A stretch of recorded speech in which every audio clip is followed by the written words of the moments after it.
Why is nobody talking about Iwa Akwa festival in Imo State? Iwa Akwa is one of the most cherished festivals in Imo State. This festival is referred as the rites of passage. In Imo State, it is this rite of passage that initiates boys into manhood. Any man, regardless of his age, that is yet to carry out this practice is said to still be a boy and in most gatherings looked down on. Iwa Akwa is a festival that occurs once in every 3 years and it lasts for only 2 days. In the first day, the new initiates run errands for their seniors. These are people who had been initiated into manhood before them. They are given different tasks such as cleaning shoes for their seniors, running errands for them, fetching drinking water from the stream, fetching firewood, and they must run these errands regardless of their social or political ranking, even if you are the governor of the state.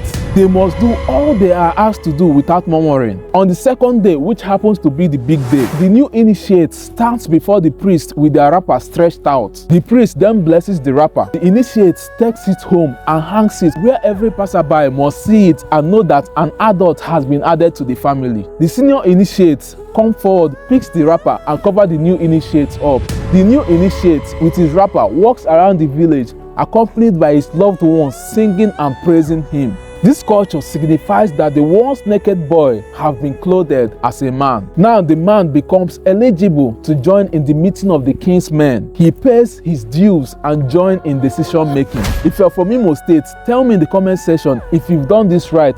Please don't comment if you are not yet a man.